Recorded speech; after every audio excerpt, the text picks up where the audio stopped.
അത്ഭുതത്തിന്റെ വചനാണ്, അത്ഭുതം നടക്കുന്ന വചനാണ്. അപ്പോസ്തല പ്രവർത്തനങ്ങൾ 19-ാം അധ്യായം 11 മുതലുള്ള വചനങ്ങൾ. പൗലോസിന്റെ കരങ്ങൾ വഴി ദൈവം അസാധാരണമായ അത്ഭുതങ്ങൾ പ്രവർത്തിച്ചു കൊണ്ടിരുന്നു. നിൽക്കട്ടെ, വചനം പറയാണ്, പൗലോസിന്റെ കരങ്ങൾ വഴി ദൈവം അസാധാരണമായ അത്ഭുതങ്ങൾ പ്രവർത്തിച്ചു കൊണ്ടിരുന്നു. ഇനി ചോദ്യം, ആരുടെ കരങ്ങൾ വഴി എന്താണ് ചെയ്തേ? പൗലോസ് ആരായിരുന്നു? അപ്പോസ്തലൻ അല്ലെങ്കിൽ വചന ശുശ്രൂഷകനായിരുന്നു, എന്ത് വേണമെങ്കിലും പറഞ്ഞു അല്ലേ? കർത്താവിനെ പ്രതി തീഷ്ണമതിയായിരുന്ന ഒരു സുവിശേഷകനായിരുന്നു അപ്പോസ്തലനായ അല്ലെങ്കിൽ അപ്പോസ്തല ഗണത്തിൽ ചേർക്കപ്പെട്ട പൗലോസ്. മറ്റൊരു വാക്കിൽ ഇങ്ങനെയും കൂടി പറയാം, പൗലോസ് നമ്മെ പോലെ ഒരു മനുഷ്യനായിരുന്നു അല്ലേ? പൗലോസ് നമ്മെ പോലെ ഒരു മനുഷ്യനായിരുന്നു. പറയാണ്, ഈ പൗലോസിന്റെ കരങ്ങൾ വഴി, പൗലോസിലൂടെ, പൗലോസിന്റെ കരങ്ങൾ വഴി വചനം പറയാണ്, ദൈവം അസാധാരണമായ അത്ഭുതങ്ങൾ പ്രവർത്തിച്ചു കൊണ്ടിരുന്നു. ഹല്ലേലൂയ. ഒരു സാധാരണ പ്രവൃത്തിയല്ല. ഇവിടെ സാധാരണ പ്രവൃത്തികളൊക്കെ നമ്മൾ കണ്ടുകൊണ്ടിരിക്കും, അതല്ല, നോർമലി കാണുന്ന സാധാരണമായ പ്രവൃത്തികളല്ല, മറിച്ച് അസാധാരണമായി, എക്സ്ട്രോഡിനറി, അസാധാരണമായ അത്ഭുതങ്ങൾ പൗലോസിന്റെ കരങ്ങൾ വഴി ദൈവം പ്രവർത്തിച്ചുകൊണ്ടിരുന്നു.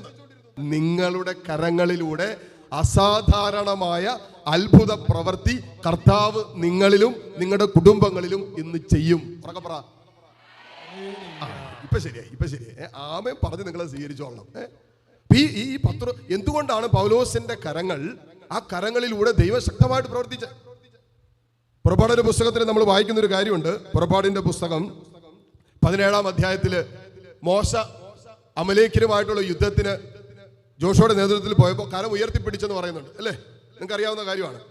മോശയുടെ കരം ഉയർന്നു നിന്ന സമയത്തൊക്കെ അസാധാരണമായ ദൈവ സാന്നിധ്യം ഈ ജനത്തിന്റെ കൂടെ ഉണ്ടായിരുന്നിട്ട് ഇവർ യുദ്ധത്തിൽ വിജയിച്ചുകൊണ്ടിരുന്നു. കൈ താഴ്ന്ന സമയത്തൊക്കെ എന്തോ പരാജയപ്പെട്ടു. അപ്പോ മോശയുടെ കരങ്ങൾ ഉയർന്നപ്പോ വിജയം നൽകി, കരം താഴ്ന്നപ്പോ പരാജയപ്പെട്ടെങ്കിൽ മോശയുടെ ദൈവത്തിങ്കിലേക്ക് ഉയർത്തിയ കരങ്ങളിലൂടെ ദൈവം തന്റെ അസാധാരണമായ ശക്തി ഒരു ജനത്തിനു വേണ്ടി വെളിപ്പെടുത്തിയെങ്കിൽ, ദൈവസന്നിധിയിലേക്ക് സാധാരണ മനുഷ്യൻ ഉയർത്തുന്ന കരങ്ങളിലൂടെ അസാധാരണമായ ദൈവത്തിന്റെ ശക്തി വെളിപ്പെടുത്താൻ ദൈവത്തിന് ഇന്നും സാധ്യമാണ്. ആമേൻ. ഇത് ഞാൻ എൻ്റെ ജീവിതം കൊണ്ട് സാക്ഷ്യപ്പെടുത്തിക്കൊണ്ട് ഞാൻ പറഞ്ഞുകൊണ്ടിരിക്കുന്നത്. ഞാൻ കാരിസ്മയിൽ വരുമ്പോൾ സത്യം പറഞ്ഞ എനിക്ക് ബൈബിളിൽ രണ്ടേ രണ്ട് വചനം കാണാതെ അറിയത്തുള്ളായിരുന്നു. സെമിനാരി കാലഘട്ടങ്ങളിൽ ഒരിക്കലും ഒരു ദൈവവചന ശുശ്രൂഷകനാകണമെന്ന് സ്വപ്നത്തിൽ പോലും വിചാരിച്ചിട്ടുമില്ല, ആഗ്രഹവുമില്ലായിരുന്നു. രണ്ടും പറയണമല്ലോ. എനിക്ക് ഇച്ചിരി സൈക്കോളജിയൊക്കെ പഠിക്കാനായിരുന്നു ഇഷ്ടം. സൈക്കോളജിയൊക്കെ പഠിച്ച് അതിൻ്റെ ഏതെങ്കിലുമൊക്കെ ഫീൽഡിലൊക്കെ മുന്നോട്ട് പോകണം എന്നൊക്കെ ഉള്ളൊരു ആഗ്രഹം ഉണ്ടായിരുന്നു കൊണ്ട് തിയോളജി അവധിക്കാലങ്ങളൊക്കെ സൈക്കോളജിയൊക്കെ പഠിക്കാൻ പോകുമായിരുന്നു. സൈക്കോളജി കോഴ്സ് 2 മാസത്തെ 1 മാസത്തെ കോഴ്സിനൊക്കെ പോകുമായിരുന്നു. അപ്പം അങ്ങനെ പ്രത്യേക ആഗ്രഹമൊന്നുമില്ലാതെ കാരിസ്മയിൽ വന്നതാണ്. കാരിസ്മയിൽ വന്നത് തന്നെ എനിക്ക് നടുവിന് ചെറിയ പ്രോബ്ലം ഒക്കെ ആയിട്ട് ട്രീറ്റ്മെൻറ്റിന് വേണ്ടി എന്നെ കൊണ്ടുവന്നാക്കിയതാണ്, പാലയിൽ ട്രീറ്റ്മെൻറ്റിന് പോകാനായിട്ട്. വന്ന സമയത്ത് സത്യം പറഞ്ഞാൽ എനിക്ക് ബൈബിളിൽ കാണാതെ അറിയാവുന്ന 2 വചനം ഉണ്ടായിരുന്നുള്ളൂ. അതേതാണെന്ന് ചോദിച്ചാൽ, ക്രിസ്ത്യൻ ധ്യാനത്തിന് ഏത് വർഷമാണെന്ന് എനിക്ക് ഓർമ്മയില്ല, ഡിവൈനി വന്ന സമയത്ത് ക്രിസ്ത്യൻ ധ്യാനത്തിന് അന്ന് ഞങ്ങളെ ഡിവൈനി കൊണ്ടുവന്നപ്പോൾ പഠിപ്പിച്ച 2 വചനമാണ് അച്ഛനാകുമ്പോഴും എൻ്റെ ചങ്കി കിടക്കുന്നത്. പിന്നെ കുറെ കാര്യങ്ങൾ പഠിപ്പിച്ചപ്പോഴുള്ള കാര്യങ്ങൾ അവിടെ ഈ വചനമുണ്ട്, ഇവിടെ ഈ വചനമുണ്ട്, ഇന്ന കാര്യങ്ങളൊക്കെ ഉണ്ടെന്ന് പറഞ്ഞാലും നമ്മുടെ ഉള്ളിൽ ഉറക്കത്തിലും ഉണർവിലും ചോദിച്ചാൽ പറയാൻ പറ്റുന്ന 2 വചനമുള്ളൂ. അതെപ്പോൾ പഠിച്ചപ്പോഴാണെന്നറിയോ? ക്രിസ്ത്യൻ ധ്യാനത്തിന് ഡിവൈനി കൊണ്ടുവന്നപ്പോൾ 6-ലും 7-ലും പഠിക്കുന്ന സമയത്ത്. അതാണ് 27-ാം വയസ്സിൽ അച്ഛനാകുമ്പോഴും ചങ്കി കിടക്കുന്ന 2 വചനം. Hallelujah, hallelujah. അതേതാണെന്നറിയാവോ? ഫിലിപ്പി 4:13 പറ. അപ്പൊ നിങ്ങളും ക്രിസ്ത്യൻ ധ്യാനത്തിൽ വന്നിട്ടുണ്ടല്ലേ? ഫിലിപ്പി 4:13. 2-ാമത്തെ വചനം 1 കൊരിന്തോസ് 3:16. നിങ്ങളുടെ ശരീരങ്ങൾ ദൈവാത്മാവിന്റെ ആലയങ്ങളാണെന്നും പരിശുദ്ധാത്മാവ് നിങ്ങളിൽ വസിക്കുന്നുവെന്നും നിങ്ങൾക്ക് അറിഞ്ഞുകൂടെ? അതുപോലെ തന്നെ കിടക്കുക. അതുകൊണ്ടാണ് നമ്മൾ ഈ പറയുന്നത്, എന്ത്, പിള്ളേരായിരിക്കുമ്പോൾ തന്നെ നടക്കേണ്ട വഴി പരിശീലിപ്പിക്കുക, വാർദ്ധക്യത്തിലും അവൻ അതിൽ നിന്നും. അതുകൊണ്ട് നിർബന്ധമായിട്ടും അവധിക്കാലങ്ങളിൽ നിങ്ങളുടെ കുഞ്ഞുങ്ങളെ എവിടെയെങ്കിലും ഒരു ധ്യാനത്തിന്, ക്രിസ്ത്യൻ ധ്യാനത്തിന് വിടണം. കാരണം അപ്പം കിട്ടിയ, ഞാൻ പറയില്ലേ, എൻ്റെ സെമിനാർ 4 വർഷം തിയോളജി പഠിച്ച മനുഷ്യനാണ് ഞാൻ. ദൈവശാസ്ത്രം പഠിച്ചതാ, ബൈബിൾ പഠിച്ചതാ, 3 വർഷക്കാലം ഫിലോസഫി പഠിച്ചതാ. അപ്പോഴൊക്കെ നമ്മൾ ജയിക്കാൻ വേണ്ടി, പരീക്ഷയ്ക്ക് പാസ്സാകാൻ വേണ്ടിയിട്ട് തലേ ദിവസത്തെ ഒരു വെപ്രാളം ഉണ്ടല്ലോ, കുറേ ഇത് വായിച്ച് പഠിച്ച് നേരെ കയറുന്നു. കർത്താവിൻ്റെ വലിയ കരുണ കൊണ്ട് കർത്താവ് നമ്മൾ തോൽപ്പിക്കാതെ ഇവിടെ വരെ എത്തിച്ച്. കർത്താവിന് നമ്മൾ ആവശ്യം ഉണ്ടായതുകൊണ്ട്, ഈ കഴുതയെ കൊണ്ട് കർത്താവിന് ആവശ്യമുള്ളതുകൊണ്ട് കർത്താവ് ഇവിടെ എത്തിച്ചു. അപ്പം അങ്ങനെ കാരിസ് ഭവനിൽ വന്നതാണ് എന്ന് പറഞ്ഞാൽ ദൈവവചനത്തോടോ ആത്മീയ കാര്യങ്ങളോടോ അല്ലെങ്കിൽ ഈ ശുശ്രൂഷയോടൊന്നും ഒരു താല്പര്യമില്ലാതിരുന്ന എന്നെ കർത്താവിൻ്റെ ഈ കാലഘട്ടത്തിൽ കർത്താവിന് പ്രവർത്തിക്കാൻ ഒരു ഉപകരണമാക്കി എൻ്റെ കരങ്ങളെ ദൈവം മാറ്റി ഇട്ടുണ്ട് എങ്കിൽ നിങ്ങളുടെ കരങ്ങളെയും ദൈവത്തിന് അസാധാരണമായ അത്ഭുതകരമായ പ്രവൃത്തികൾക്കായിട്ട് മാറ്റാൻ സാധ്യമാണ്. കാരണം നിങ്ങൾക്ക് എന്നെക്കാൾ കൂടുതൽ ദാഹമുള്ളവരാ, ദൈവവചനം കേൾക്കാൻ ദാഹമുള്ളവരാ. എന്നിലും അധികം ദൈവത്തിന്റെ വചനം ദാഹത്തോടെ കേട്ടിട്ടുള്ളവരാണ്. അതുകൊണ്ട് നിശ്ചയമായിട്ടും നമ്മുടെ കരങ്ങളിലൂടെ ദൈവം ഇറങ്ങി പ്രവർത്തിക്കും. ഹല്ലേലൂയ. യാക്കോബിന്റെ ലേഖനം 5-ാം അധ്യായം അതിന്റെ 17-ാമത്തെ വചനത്തിൽ നാം വായിക്കുന്നുണ്ട്, ഏലിയ നമ്മെ പോലെ ഒരു മനുഷ്യനായിരുന്നു. എന്താ സംഭവിച്ചേ? അവൻ തീഷ്ണമായി പ്രാർത്ഥിച്ചു, തീഷ്ണമായിട്ട് പ്രാർത്ഥിച്ചു. സംഭവിച്ചത് എത്ര? വർഷങ്ങളോളം മഴ പെയ്യാതിരിക്കാൻ പ്രാർത്ഥിച്ചു, ആകാശം അടയ്ക്കപ്പെട്ടു. ഇത് കഴിഞ്ഞിട്ട് പ്രവാചകൻ വീണ്ടും പ്രാർത്ഥിച്ചു, അപ്പോൾ ആകാശം തുറക്കപ്പെടുകയും മഴ പെയ്യുകയും ചെയ്തു എന്നാണ് വചനം എഴുതി വെച്ചിരിക്കുന്നത്. അവിടെ കൂട്ടിച്ചേർക്കുന്ന ഒരു വാക്കിങ്ങനെയാണ്, ഏലിയ നമ്മെ പോലെ ഒരു മനുഷ്യനായിരുന്നു. പിന്നെ അവനിലൂടെ, അവന്റെ കരങ്ങളിലൂടെ അസാധാരണമായ ദൈവപ്രവൃത്തി വെളിപ്പെടാൻ കാരണമായത് ഒറ്റ കാരണമേ ഉള്ളൂ, അവൻ തീഷ്ണതയോടെ പ്രാർത്ഥിച്ചു. ആമേൻ, ആമേൻ. അപ്പോ തീഷ്ണതയോടെ പ്രാർത്ഥിക്കുന്ന കരങ്ങളിലൂടെ ദൈവം ഇന്നും അസാധാരണമായ ദൈവത്തിന്റെ പ്രവൃത്തി വെളിപ്പെടുത്തുന്നുണ്ട്. നിങ്ങൾ ഇന്ന് വീട്ടിൽ ചെന്ന് കഴിയുമ്പോൾ, വീട്ടിൽ ചെല്ലണം ഒരു കാര്യം ചോദിച്ചോട്ടെ, നിങ്ങളിലൂടെ എന്തെല്ലാം അസാധാരണമായ ദൈവത്തിന്റെ പ്രവൃത്തിയാണ് ഇന്നോളം വെളിപ്പെട്ടിട്ടുള്ളത്? നിങ്ങളുടെ കുടുംബങ്ങളിൽ നിങ്ങളിലൂടെ. ഞാൻ ഈ അടുത്ത കാലത്ത് തിരുവനന്തപുരത്ത് RCCയിൽ കാരിസ്മനുമായിട്ട് കഴിഞ്ഞൊരു 14 വർഷത്തിലധികമായിട്ട് ചേർന്ന് നിൽക്കുന്ന ഒരു കുടുംബം, 2012 മുതൽ. ഇപ്പോൾ ഒരു സഹോദരി ക്യാൻസർ ആണെന്ന്, ബ്ലഡ് ക്യാൻസർ ആണെന്ന് അറിഞ്ഞിട്ട് പ്രാർത്ഥിക്കാനായിട്ട് വാർഷിക കൺവെൻഷന് തൊട്ടുമുമ്പുള്ള ദിവസങ്ങളിൽ ഞാനും മറ്റ് 2 വൈദികരോട് പോകാനുള്ള കാരണം, എല്ലാ വർഷവും ഈ സഹോദരി 2 കുഞ്ഞുങ്ങളുമായിട്ട് കാരിസ്മയിൽ വാർഷിക കൺവെൻഷൻ വരും. അവിടുത്തെ കളക്ട്രേറ്റിൽ ജോലി ചെയ്യുന്ന സഹോദരിയാണ്. വരും, 5 ദിവസത്തെ കൺവെൻഷൻ കൂടും. പൂജാവധി ആയതുകൊണ്ട് അവർക്ക് അവധിയാണ്, കൺവെൻഷൻ കൂടും. 35 വർഷങ്ങൾക്ക് മുമ്പ് 8-ലോ 9-ലോ പഠിക്കുന്ന സമയത്ത് ബഹുമാനപ്പെട്ട മഞ്ഞാക്കലച്ചൻ കണ്ണൂർ എവിടെയോ ധ്യാനം, കണ്ണൂർ കാസർഗോഡ് ഭാഗങ്ങളിൽ എവിടെയോ ധ്യാനം നടത്തിക്കൊണ്ടിരുന്ന സമയത്ത് കർത്താവിൻ്റെ വചനം ചാട്ടുളി പോലെ ഈ മകളുടെ ചങ്കി കയറിയിട്ട് അന്ന് യേശുവിനെ തൻ്റെ ഏക രക്ഷകനും കർത്താവുമായി സ്വീകരിച്ചതാണ് ഈ അക്രൈസ്തവ സഹോദരി. 9-ാം ക്ലാസ്സിൽ പഠിക്കുന്ന സമയത്ത് അന്ന്. അതിനുശേഷം പിന്നീട് കഴിഞ്ഞ 35 വർഷക്കാലവും തൻ്റെ ജീവിതം ഈശോയ്ക്ക് വേണ്ടി കൊടുത്ത് യേശുവിനെ പ്രതി ജീവിച്ച് ആ സ്നേഹത്തിൽ ഈ മകൾ കാലം അത്രയും ജീവിച്ചു. ഭർത്താവ് മരിച്ചു. ഈ സഹോദരിക്ക് 2 പെൺമക്കളാണുള്ളത്. മൂത്ത മകൾ ഈ അടുത്ത് വിവാഹം കഴിപ്പിച്ചു. ഇളയൊരു കൊച്ചു 9-ാം ക്ലാസ്സിൽ പഠിക്കുന്ന, 10-ാം ക്ലാസ്സിൽ പഠിക്കുന്ന ഒരു പെൺകൊച്ചുണ്ട്. അപ്പോൾ ഞങ്ങൾ പോയത് എന്തിനാണെന്ന് വെച്ചാൽ, മൂത്ത മകൾ ഇങ്ങനെ ഒരു വാർത്ത കേട്ടപ്പോൾ അവൾക്ക് ഇളയ കുഞ്ഞിനോട് പറയാനൊരു വിഷമം. അപ്പോൾ ഞങ്ങളെ അറിയാവുന്നതുകൊണ്ട് വിളിച്ചിട്ട് പറഞ്ഞു, അച്ഛന്മാരൊന്ന് വരാവോ, ഇളയവളോട് പറയാവോ, ഇങ്ങനെ അമ്മയ്ക്ക് ബ്ലഡ് ക്യാൻസർ ആണെന്നൊന്ന് പറയാം, ഹോസ്പിറ്റലാണ്, വയറിന് അസ്വസ്ഥയാണെന്ന് പറഞ്ഞുകൊണ്ട് അഡ്മിറ്റ് ചെയ്തേക്കൊണ്ട് ഇവിടെ സ്കൂളിൽ പോയിക്കൊണ്ടിരിക്കുകയാണ്. അപ്പോൾ അത്രേ പറഞ്ഞിട്ടുള്ളൂ. അപ്പോൾ കാണിക്കാനൊന്നും കൊണ്ടുപോയിട്ടില്ല. പിന്നെയും നമുക്ക് വെച്ച് നീട്ടാൻ പറ്റില്ല, ബ്ലഡ് ക്യാൻസർ ആണ്, സീരിയസ് ആണ്. അപ്പോൾ അച്ഛന്മാരൊന്ന് വന്ന് ഇളയ കൊച്ചിനോട് ഒന്ന് പറയാവോ, സംസാരിക്കാവോ, അവളെ ഒന്ന് കംഫർട്ടബിൾ ആക്കാവോ, ഈ വിഷയം പറയണമല്ലോ. അപ്പോൾ അവൾക്ക് പറയാൻ വല്ലാത്തൊരു വിഷമം. അപ്പോൾ ഞാനും മറ്റു 2 വൈദികരോട് ഞങ്ങളവിടെ പോയി ഒരു കോൺവെൻറ്റിലേക്ക് കുട്ടികളെ വിളിച്ച്, മൂത്തവളുടെ ഹസ്ബൻഡും ഈ പെങ്കൊച്ചും ഇളയ കുഞ്ഞും കൂടി വന്ന് അവളെ ചാപ്പലിൽ കയറ്റിയിരുത്തി. കൂടെ വന്ന പ്രായമായൊരു വൈദികനുണ്ട്, അച്ഛനും. ഞങ്ങൾ 2 പേരോട് ഇരുന്ന് സംസാരിച്ച് അപ്പോൾ സ്വാഭാവികമായിട്ട് അത് കേൾക്കുമ്പോൾ ഒരു വിഷമമുണ്ടല്ലോ കുഞ്ഞിന്, ഇതിൻ്റേതായ സങ്കടമൊക്കെ നമ്മളതിന് സമയം കൊടുത്തു. അതിനുശേഷം ആ കൊച്ചിനോട് പ്രാർത്ഥിച്ച് പറഞ്ഞു, നമ്മളിങ്ങനെ അസ്വസ്ഥയുണ്ട്, ബുദ്ധിമുട്ടുണ്ട്, നമ്മൾ അമ്മച്ചിക്ക് വേണ്ടി പ്രാർത്ഥിക്കാം, നമ്മളെല്ലാവരും ഹോസ്പിറ്റലിൽ പോകുമെന്ന് പറഞ്ഞ് പോയി. ഞങ്ങളവിടെ ചെന്ന് കഴിഞ്ഞപ്പോൾ ഈ സഹോദരി ICUവിൽ കിടപ്പുണ്ട്, രോഗിയായിട്ട് കിടക്കുവാണ്. ഈ സഹോദരിയെ കണ്ടു കഴിഞ്ഞപ്പോൾ തന്നെ സഹോദരി ഇങ്ങനെ സംസാരിക്കാനൊക്കെ തുടങ്ങി. അപ്പോൾ ഈ സംസാരിക്കുന്നിടയ്ക്ക് ഈ സഹോദരി പറഞ്ഞൊരു കാര്യമാണ്, നമുക്കൊക്കെയുള്ള സാധാരണ വിശ്വാസത്തിലും അപ്പുറമായി ചില അസാധാരണമായ വിശ്വാസത്തിൻ്റെ വെളിപ്പെടുത്തലൊക്കെ കാണുമ്പോൾ നമുക്ക് തന്നെ ഒരു നമ്മുടെ ശുശ്രൂഷയിൽ തന്നെ നമുക്കൊരു തീഷ്ണത തോന്നും.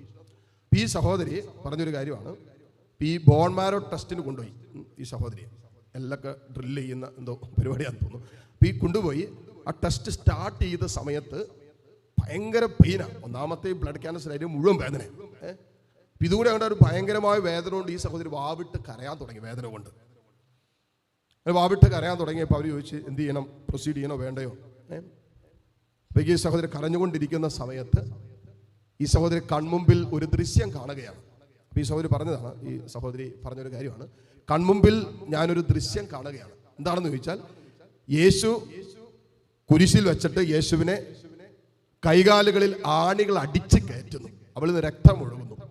ഈ ഒരു ദൃശ്യം അല്ലെങ്കിൽ ഈ ഒരു മെസ്സേജ് പോലെ ഈ മകളുടെ മനസ്സിലേക്ക് കിട്ടിയിട്ട് പിന്നീട് ഈ സഹോദരി പറഞ്ഞു, പിന്നീട് അങ്ങോട്ട് അവര് ആ ഡ്രില്ല് ചെയ്തും പരിപാടിയൊക്കെ ചെയ്ത് ബോൺ മാരോ ടെസ്റ്റ് നടത്തിയിട്ട് അല്പം പോലും വേദന ഞാൻ എൻ്റെ ശരീരത്തിൽ അനുഭവിച്ചില്ല. ഞാൻ അത്രയും അനുഭവിച്ച വേദനകളെല്ലാം കർത്താവിൻ്റെ കുരിശിൻ്റെ വേദനയോട് ചേർത്ത് വെച്ച് കഴിഞ്ഞപ്പോൾ എനിക്ക് പരിപൂർണമായ സന്തോഷമായിരുന്നു. നമ്മളൊന്ന് ആലോചിച്ച് നോക്കേ, 35 വർഷമായിട്ട് ഒരു അക്രൈസ്തവ സഹോദരി കർത്താവിനെ നെഞ്ചിലേറ്റിയിട്ട് ഇങ്ങനൊരു സിറ്റുവേഷൻ വരുമ്പോൾ നാട്ടുകാരെന്നായിരിക്കും പറയുന്നത്, വീട്ടുകാരെന്തായിരിക്കും പറയുന്നത്? കർത്താവിൻ്റെ കൂടെ നടന്നിട്ട് നിനക്ക് എന്തായി?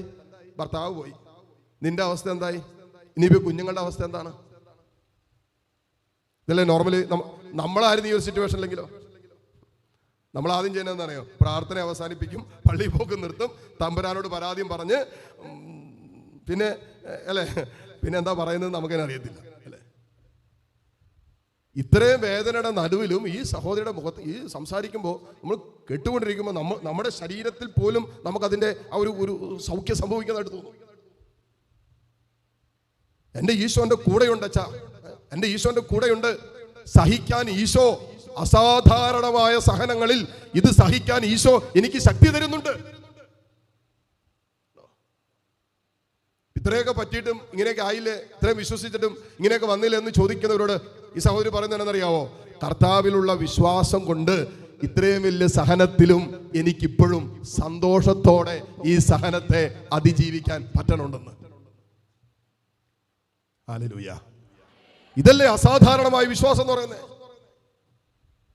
സാധാരണ നമ്മുടെയൊക്കെ വിശ്വാസം എന്ന് പറഞ്ഞാൽ നമുക്കറിയാം, ഇപ്പൊ ഇങ്ങനെയൊക്കെ ഇരിക്കുന്നുണ്ടെങ്കിലും ആരെങ്കിലും പളക്കിട്ടൊരു കുത്ത് തന്നാൽ മതി, അപ്പൊ കാണാം.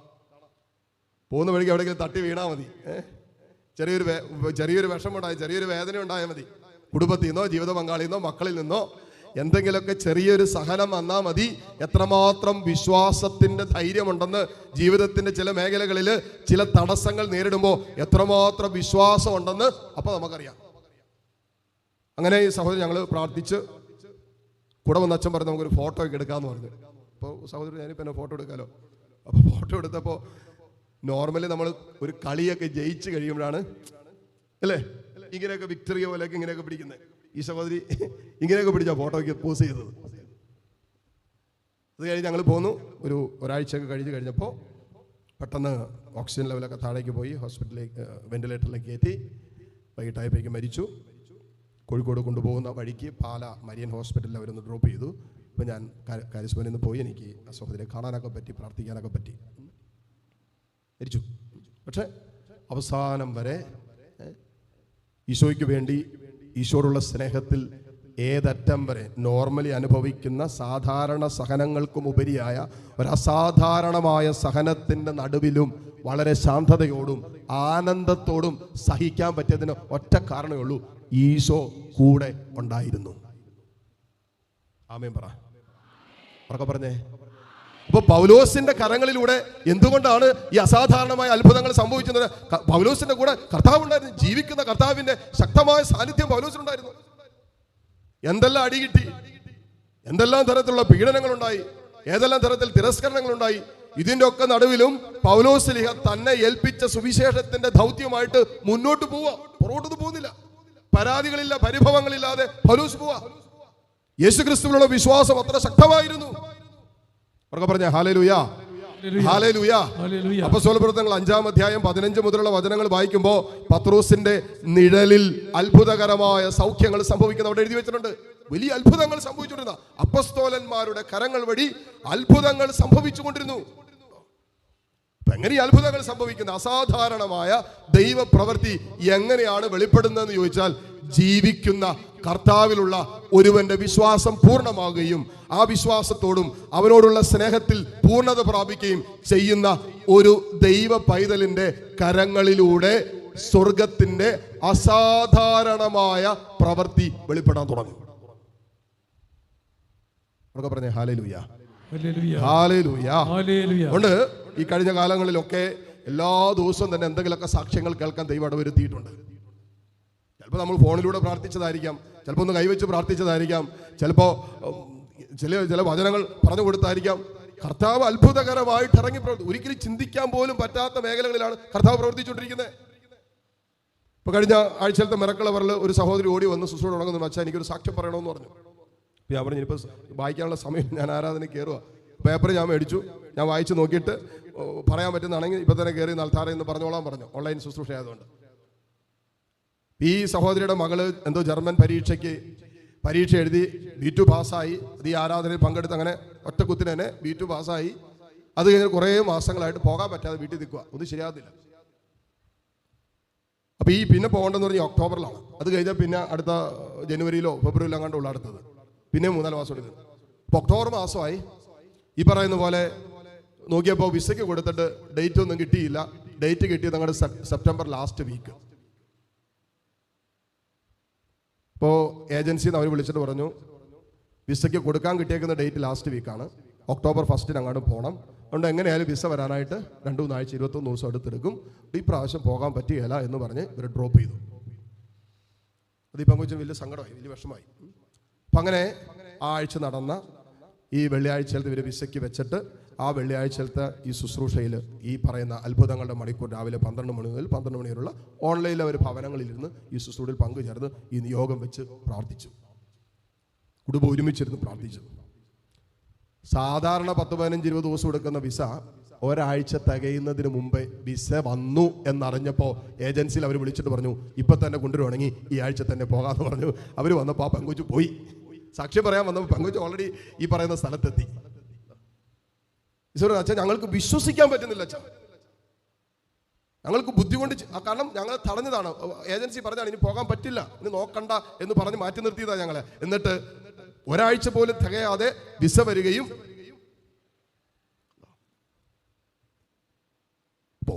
പ്രാർത്ഥിക്കുന്ന കരങ്ങളിലൂടെ എന്നും ദൈവം തന്റെ അത്ഭുതങ്ങൾ ചെയ്യും. തീഷ്ണതയോടെ പ്രാർത്ഥിക്കുന്ന കരങ്ങള് ഇത് അത്ഭുതത്തിന്റെ കരങ്ങളാണ്. നമ്മുടെ വീട്ടിൽ നമ്മുടെ കരങ്ങളിലൂടെ അത്ഭുതങ്ങളൊക്കെ നടക്കുന്നുണ്ടല്ലോ അല്ലേ?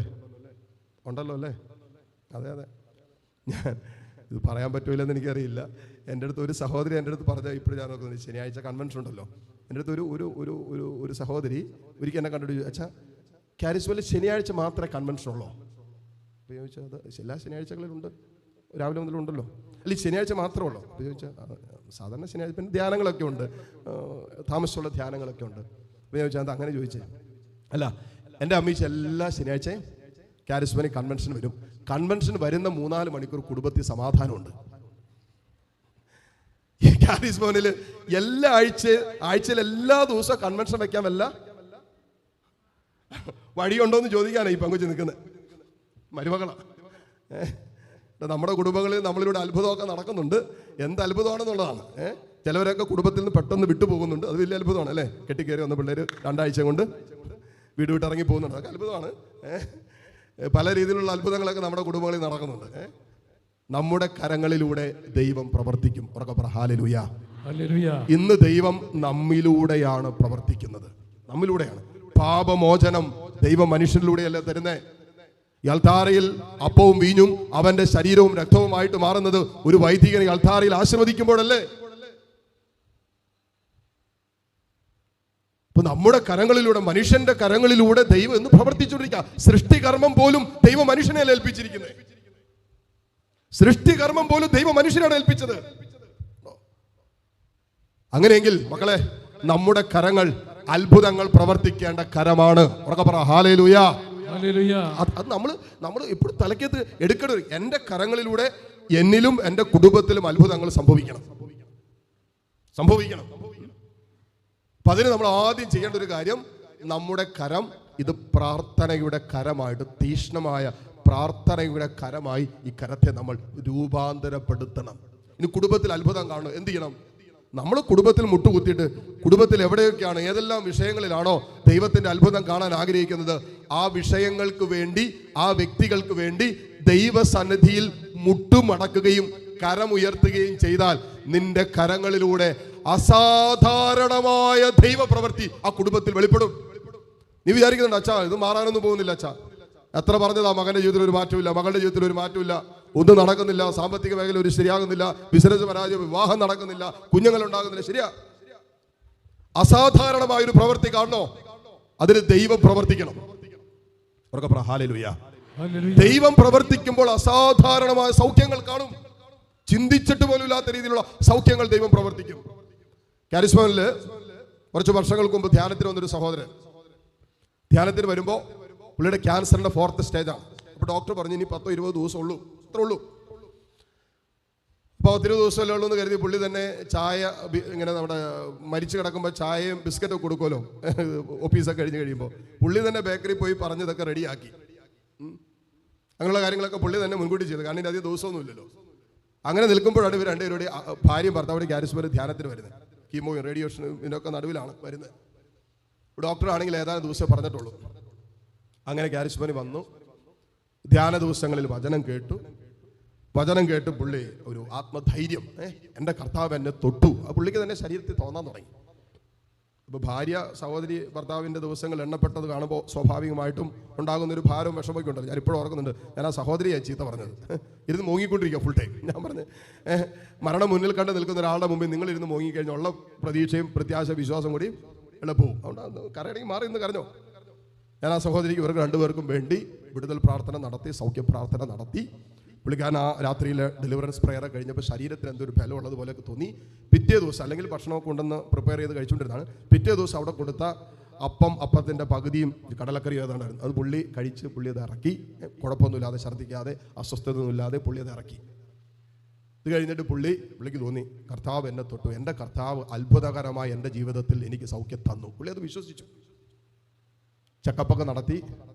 രണ്ടാമത് പുള്ളിയുടെ നിർബന്ധം കാരണം വീണ്ടും ചെക്കപ്പൊക്കെ നടത്തി നോക്കിക്കഴിഞ്ഞപ്പോൾ ശരീരത്തിൽ ക്യാൻസറിൻ്റെതായത് ഒന്നും അവശേഷിക്കുന്നില്ല എന്ന് ഡോക്ടർ പറഞ്ഞു. അസാധാരണമായ വിശ്വാസത്തോടും എൻ്റെ കർത്താവ് എൻ്റെ ജീവിതത്തിൽ അത്ഭുതകരമായി പ്രവർത്തിക്കുമെന്ന് ബുദ്ധി മാറ്റിവെച്ചിട്ട് വിശ്വാസത്തിന്റെ തലത്തിൽ അംഗീകരിച്ച്, വചനത്തിന്റെ ശക്തി അംഗീകരിച്ച്, ദൈവസ്നേഹത്തിന്റെ അത്ഭുതം കാണാൻ വിശ്വസിച്ച് ഏറ്റെടുത്ത് കഴിഞ്ഞപ്പോൾ അത് ടോട്ടൽ സൗഖ്യമായിട്ട് മാറി ശരീരത്തിലേക്ക്. വെറും 20 ദിവസം എണ്ണിക്കഴിഞ്ഞിരുന്ന ഏതാനും ദിവസങ്ങളെ ഉള്ളൂ എന്ന് പറഞ്ഞ് ഹോസ്പിറ്റലിൽ നിന്ന് പറഞ്ഞു വിട്ട ആളുടെ കാര്യം ഞാൻ പറയുന്നത്. അവർക്ക് പറഞ്ഞേ ഹല്ലേലൂയ, ഹല്ലേലൂയ. നമ്മുടെ കുടുംബങ്ങളിൽ കർത്താവ് ഇറങ്ങി പ്രവർത്തിക്കാൻ അസാധാരണമായ ഒരു പ്രവൃത്തി ഏത് വിഷയത്തിലാണോ കാണാൻ ആഗ്രഹിക്കുന്നത്, ആ വിഷയത്തിൽ അത്ഭുതകരമായ ദൈവത്തിന്റെ പ്രവൃത്തി കാണാൻ ദൈവം നിന്റെ കരം പ്രയോജനപ്പെടുത്തണം. അതാണ് ഞാൻ പറയുന്നത്. നിന്റെ കരത്തിലൂടെ അത് സംഭവിക്കണം. നിന്റെ കരം അത്ഭുതത്തിന്റെ കരമായിട്ട് മാറണം. പൗലോസിന്റെ കരങ്ങളിലൂടെ ദൈവം അസാധാരണമായ അത്ഭുതങ്ങൾ ആ സമൂഹത്തിൽ പ്രവർത്തിച്ചു. പത്രോസിന്റെ കരങ്ങളിലൂടെ അസാധാരണമായ അത്ഭുതങ്ങൾ, സൗഖ്യങ്ങൾ കർത്താവ് പ്രവർത്തിച്ചു. നമ്മുടെ കരങ്ങളിലൂടെ അസാധാരണമായ ദൈവത്തിന്റെ പ്രവൃത്തി എന്റെ കുടുംബത്തിലും എന്റെ ജീവിതത്തിലും ദൈവം പ്രവർത്തിക്കും. ആമേൻ, ആമേൻ. പിന്നെ വീട്ടിൽ ചെല്ലും എന്നെയാണെന്ന് പറയുന്നത്, നമ്മുടെ ഈ കരങ്ങൾക്ക് ഒരു അഭിഷേകമുണ്ട്. ഇത് വിശുദ്ധ കുർബാന സ്വീകരിക്കുന്ന കരമാണ് അല്ലേ? ആണോ? ബൈബിൾ എടുക്കുന്ന കരമല്ലേ? അതെ. ഈ നാവ് ഈശോ സ്വീകരിക്കുന്ന നാവല്ലേ? അപ്പൊ എന്തുണ്ട്? അഭിഷേകമുണ്ട്. അതുകൊണ്ട് കുറ്റം പറയാറുണ്ടോ? ഇല്ല. പരദൂഷണം പറയാറുണ്ടോ? അതൊന്നും മിണ്ടാതെ.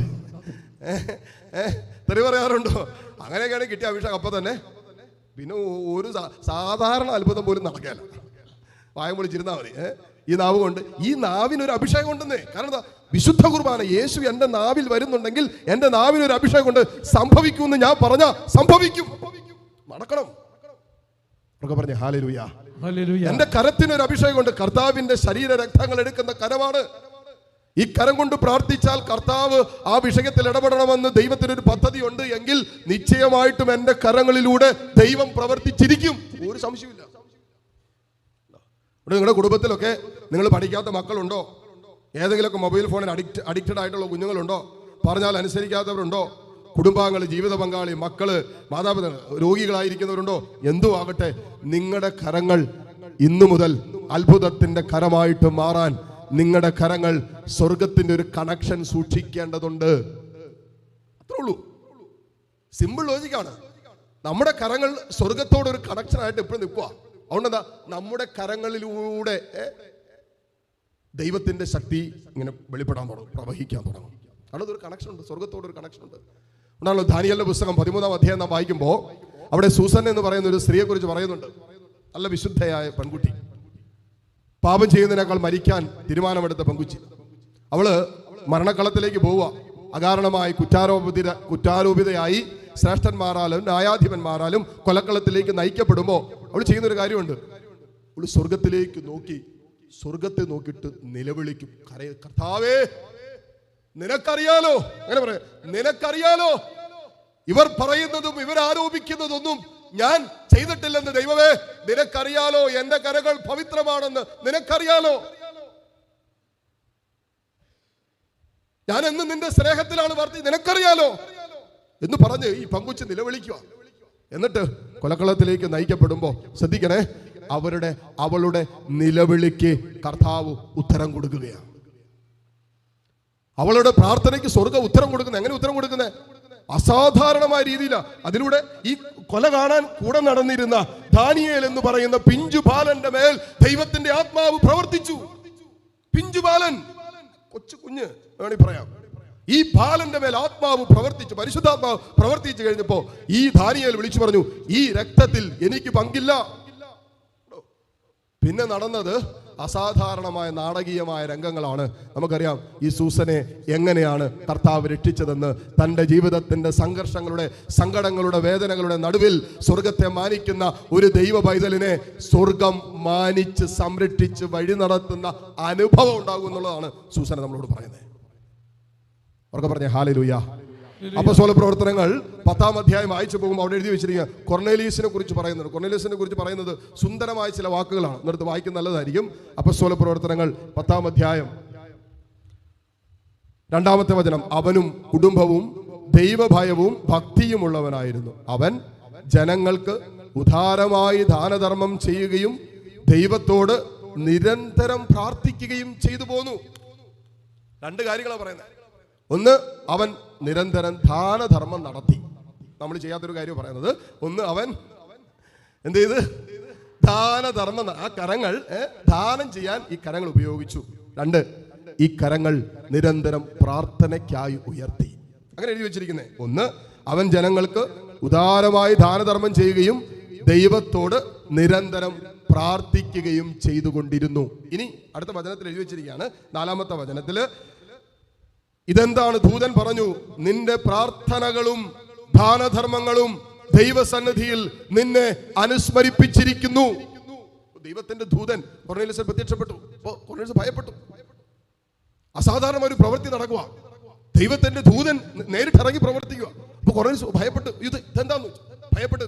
പറയാണ്, നിന്റെ പ്രാർത്ഥനകള്, നീ ദൈവസന്നിധിയിലേക്ക് ഉയർത്തിയ കരങ്ങള്, നീ പാവപ്പെട്ടവനിലേക്ക് നീട്ടിയ കരങ്ങള്, നിന്റെ സഹോദരനിലേക്കും ദൈവത്തിങ്കിലേക്കും നീട്ടിയ കരങ്ങൾ ദൈവസന്നിധിയിൽ അനുസ്മരിപ്പിക്കപ്പെട്ടു. അതുകൊണ്ട് ഞാൻ വന്നാണ് കേട്ടോ. അവർക്ക് പറഞ്ഞേ ഹല്ലേലൂയ. ദൈവസന്നിധിയിലേക്ക് മാത്രം ഉയർത്തിയാൽ പോരാ കേട്ടോ, കർത്താവിങ്കിലേക്ക് ഉയർത്തണം. പിന്നെ നമുക്ക് സാധ്യമാകുന്ന രീതിയിൽ നമ്മുടെ സഹോദരങ്ങളിലേക്ക് നമ്മുടെ കൈ നീട്ടണം. നമുക്ക് നീട്ടാൻ പറ്റാവുന്ന, നമുക്കൊരു ജീവിതമല്ലേ ഉള്ളൂ.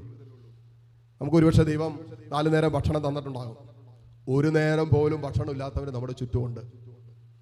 പുറത്ത് പറയാൻ പറ്റില്ല. ഇന്നലെ വന്നൊരു കുടുംബം എന്നെ അവരൊരു 4-5 മാസം മുമ്പ് കാണാൻ വന്നപ്പോൾ അത്യാവശ്യം കോടിക്കണക്കിന് രൂപയുടെ ബിസിനസ്സൊക്കെ ചെയ്തുകൊണ്ടിരുന്ന കുടുംബം, ഒരു നേരത്തെ ഭക്ഷണം പോലും കഴിക്കാനില്ല എന്ന് പുറത്ത് പറയാൻ പറ്റാത്ത രീതിയിൽ അസ്വസ്ഥപ്പെട്ട് വന്ന കുടുംബം. ഇപ്പോൾ അവർ വന്ന് ധ്യാനവും കൂടി കർത്താവ് അത്ഭുതകരമായിട്ട് ഇടപെട്ടു. അവരുടെ ജീവിതത്തിൽ ഇപ്പോൾ സൗകര്യം വെച്ചാൽ കടവും ബാധ്യതകൾ കുറേയൊക്കെ ബാക്കിയുണ്ടെങ്കിൽ പോലും ഇപ്പോൾ ഞങ്ങൾക്ക് സമാധാനമുണ്ട്, സന്തോഷമുണ്ട്, കുടുംബത്തിൽ പ്രാർത്ഥനയുണ്ട്. അതിനുശേഷം പ്രാർത്ഥന തുടങ്ങി, കുടുംബ പ്രാർത്ഥന. വർഷങ്ങളായിട്ടില്ലാതിരുന്ന കുടുംബ പ്രാർത്ഥന തുടങ്ങി. അത്രയും തകർന്ന തരിപ്പണമായ അവസ്ഥയിൽ ആത്മഹത്യയുടെ വക്കിലെത്തി നിന്ന സമയത്ത് വന്ന കുടുംബം. അവരുടെ ജീവിതത്തിൽ കർത്താവ് അസാധാരണമായി പ്രവർത്തിച്ച് ഇന്ന് അവർ കർത്താവിന്റെ സ്നേഹത്തിലാണ്.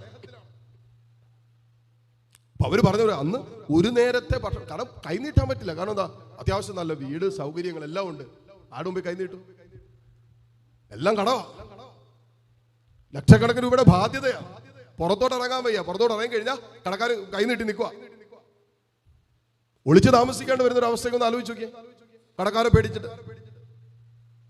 ഇത് പറഞ്ഞാൽ ഒരു നേരം പോലും വയറ് നിറച്ച് ഭക്ഷണം കഴിക്കാൻ പറ്റാത്തൊരു സാഹചര്യത്തിൽ ഉള്ളവർ നമ്മുടെ ചുറ്റുപാടുണ്ടെന്ന് ഒക്കെ പറഞ്ഞേ. ഹല്ലേലൂയ.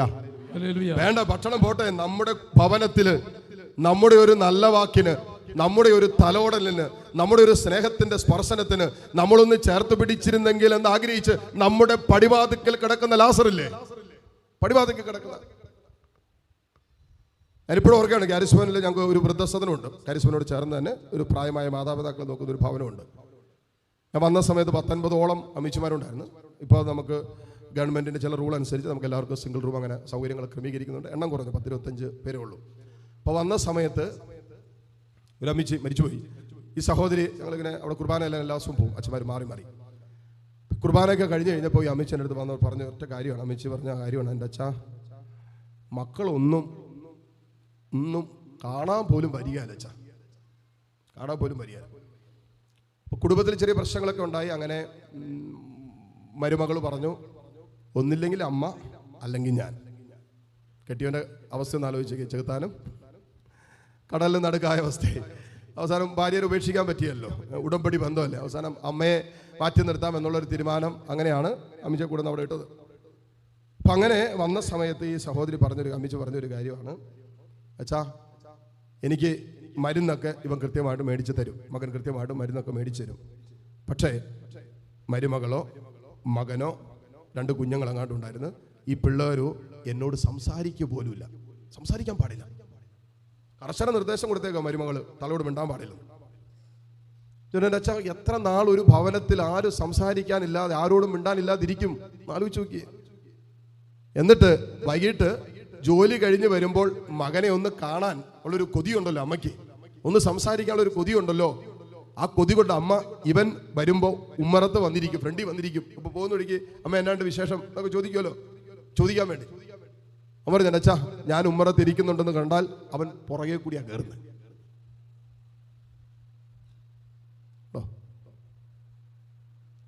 ഈ അമ്മച്ചി പറഞ്ഞു, അച്ഛാ, എനിക്ക് മരുന്നും വേണ്ട, ഭക്ഷണമൊന്നും വേണ്ട, വല്ലപ്പോഴും അമ്മേ എന്നൊന്ന് വിളിച്ചാൽ മതി. എനിക്ക് മരുന്നും മേടിച്ചു തരണ്ട അച്ഛാ, ഭക്ഷണവും തരണ്ട അച്ഛാ, ഒന്നും തരണ്ട, വല്ലപ്പോഴും എന്നെ കാണുമ്പോ അമ്മേന്ന് അവരൊന്ന് വിളിക്കാലോ, അത് മതി എനിക്ക്.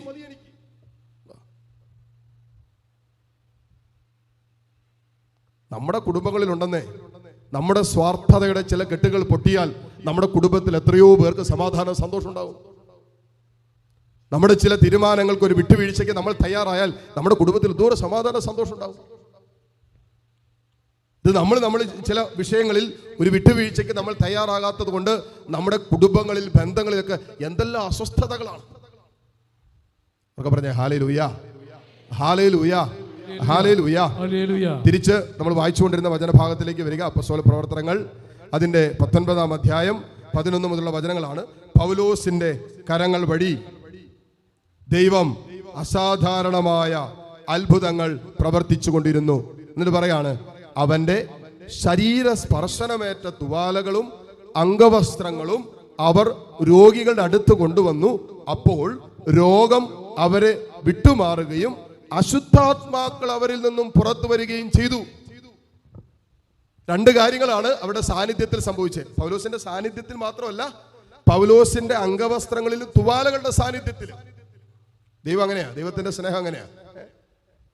ഒരാത്മാവിൽ ഇടപെടാൻ തക്ക വിധത്തിൽ ദൈവം ഏത് വഴിയിലൂടെയും ദൈവം പ്രവർത്തിക്കും. ഇതിപ്പോ തുവാലയിലൂടെ, അന്നാവെള്ളത്തിലൂടെയോ കാശുരൂപത്തിലൂടെയോ ഏതിലൂടെയും ദൈവം തന്റെ സ്നേഹത്തിന്റെ പ്രവൃത്തി വെളിപ്പെടുത്തും. അപ്പോൾ ഇവരുപയോഗിച്ചിരുന്ന അംഗവസ്ത്രങ്ങള്, തുവാലകള്, ഇതിലൂടെയൊക്കെ രണ്ട് കാര്യങ്ങൾ സംഭവിച്ചു എന്ന് വചനം പറയുന്നു. ഒന്ന്, രോഗികൾ സൗഖ്യം പ്രാപിച്ചു. രണ്ട്, അശുദ്ധാത്മാക്കൾ വിട്ടുപോയി. എന്ത്? ആരുടെ സാന്നിധ്യത്തിൽ? പൗലോസിന്റെ സാന്നിധ്യത്തിൽ. ഓക്കെ, ഇനി നമ്മുടെ സാന്നിധ്യത്തിൽ ഒന്ന്, രോഗസൗഖ്യങ്ങൾ സംഭവിച്ചുകൊണ്ടിരിക്കുന്നു. രണ്ട്, അശുദ്ധാത്മാക്കൾ. ഇതാണ് സംഭവിക്കേണ്ടത്. അതിന് ഇന്ന് നമ്മൾ മൂലം എത്ര പേരാ മുറിവേറ്റ് വീട്ടിൽ കഴിയുന്നത്? നമ്മൾ മൂലം എത്ര പേരാ സമാധാനമില്ലാതെ കഴിയുന്നത്, സൗഖ്യമില്ലാത്തവരായിട്ട് കഴിയുന്നത്? കാരിസ്മയിൽ രാവിലെ ഒരു 8 മണിക്ക് അവിടെ ഓഫീസിലിരുന്ന വൈകിട്ട് 8 മണി വരെ ഇരിക്കാം. അനൗൺസ്മെന്റ് ഒന്നും നടത്തണ്ട, രാവിലെ മുതൽ ആൾക്കാർ വന്നോളൂ. സംസാരിച്ചുകൊണ്ടിരിക്കുന്ന പല വിഷയങ്ങൾ എന്നാണെന്നറിയാമോ? ഒരു 90% വിഷയം എന്നാണെന്നറിയാമോ? മനസ്സിനേറ്റം മുറിവ. എന്താ അച്ഛാ? എന്നാ ചേച്ചി? എന്നെ ആരും മനസ്സിലാക്കുന്നില്ല അച്ഛാ. എന്നാ ചെയ്യാനാ ചേച്ചി? ആരെങ്കിലും തല്ലി നമുക്ക് മനസ്സിലാക്കിപ്പിക്കാൻ പറ്റുമോ? എന്നെ ആരും സ്നേഹിക്കുന്നില്ല അച്ഛാ. അല്ല, നമുക്കിപ്പോ എന്നാ ചെയ്യാൻ പറ്റും? എന്റെ ജീവിത പങ്കാളി എന്നെ മനസ്സിലാക്കുന്നില്ല, ഇപ്പൊ എന്നാ ചെയ്യാൻ പറ്റും? പറ, എന്നെ ചെയ്യൂ? ഉറങ്ങി കിടക്കുമ്പോൾ 2 ചൂറിലെടുത്തിട്ട് 2 അടി കൊടുത്തു. പറഞ്ഞു 2 അടി കൂടി കൊടുക്കും അല്ലേ? ഇച്ചിരി ഒച്ച കൂടുതലുണ്ടാക്കിയത് ഉറങ്ങുന്ന 2 പേരും ഉണർത്താൻ വേണ്ടിയിട്ടാണ്. അല്ലേ ലൂയ? വടിയെടുത്ത് അടിക്കാൻ പറ്റിയല്ല. അല്ല, ഒന്ന് ആലോചിച്ചോക്കെ. എന്ന് കരുതി നമ്മൾ മനസ്സിലാകോ? മനസ്സിലാക്കോ? ഇല്ല. നമ്മളെ മനസ്സിലാക്കാത്ത ഒരാൾ എൻ്റെ കുടുംബത്തിലുണ്ട്. ഓക്കെ, എന്നെ മുറിപ്പെടുത്തുന്ന ഒരാൾ എൻ്റെ കുടുംബത്തിലുണ്ട്. എന്നെ നിരന്തരം അസ്വസ്ഥപ്പെടുത്തുന്ന, എന്നെ നിരന്തരം എന്നെ കുറിച്ച് കുറ്റം പറയുന്ന, എന്നെ വല്ലാതെ എന്നുള്ളതല്ലേ നമുക്ക് ചില സമയത്ത് ഭ്രാന്ത് പിടിക്കുന്നൊക്കെ പറയല്ലേ, അതുപോലത്തെ സിറ്റുവേഷൻ ക്രിയേറ്റ് ചെയ്യുന്ന ഒരാൾ നമ്മുടെ വീട്ടിനുള്ളിൽ തന്നെയുണ്ട്. എന്ത് ചെയ്യും?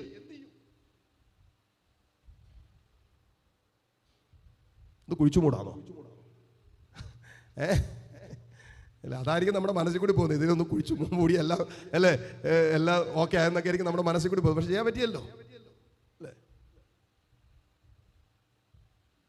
ഇങ്ങനെയുള്ള സിറ്റുവേഷനൊക്കെ വരുമ്പോൾ, ഇങ്ങനെയുള്ള സാഹചര്യങ്ങളൊക്കെ നമ്മുടെ ജീവിതത്തിൽ വരുമ്പോൾ നമ്മളിൽ ഒരു അസാധാരണമായ ദൈവത്തിൻ്റെ സ്നേഹവും ക്ഷമയും കരുണയും പ്രവർത്തിച്ചില്ല എങ്കിൽ നമ്മളിൽ തിന്മ പ്രവർത്തിക്കാൻ തുടങ്ങും. നമ്മൾ രോഗികളായിട്ട് മാറും. Hallelujah, hallelujah. അപ്പൊ നമ്മളിൽ ഒരു അസാധാരണമായ ക്ഷമ നമ്മളിൽ വെളിപ്പെടണം. പുള്ളിക്ക് മാറ്റമൊന്നുമില്ലല്ലോ, ചേച്ചിക്ക് ഒരു മാറ്റമില്ല, മക്കൾക്ക് ഒരു മാറ്റമില്ല. അതിന്റെ പേരിൽ നമ്മൾ ദേഷ്യപ്പെട്ടത് കൊണ്ടോ, വയലന്റ് ആയതുകൊണ്ടോ, അസ്വസ്ഥരായതുകൊണ്ടോ, മനോഭാരവും സംഘർഷത്തിലും ഉറക്കമില്ലാതെ ഊണില്ലാതെ അസ്വസ്ഥപ്പെട്ടത് കൊണ്ട് പ്രശ്നത്തിന് പരിഹാരമില്ല. ഹല്ലേലൂയ. ആ സമയങ്ങളിൽ ദൈവമേ, എന്നിൽ അസാധാരണമായ സ്വർഗത്തിന്റെ ക്ഷമ എന്നിൽ വെളിപ്പെടുത്തണമെന്ന് പ്രാർത്ഥിക്കണം. ആ സ്വർഗത്തിന്റെ ശക്തി നമ്മളിൽ അപ്പോൾ വ്യാപരിക്കാൻ പ്രാർത്ഥിക്കണം. എളിമപ്പെടാൻ, ക്ഷമിക്കാൻ, കരുണ കാണിക്കാൻ, സ്നേഹിക്കാൻ കർത്താവ് കൂടെ ഉണ്ടെങ്കിലേ പറ്റൂ.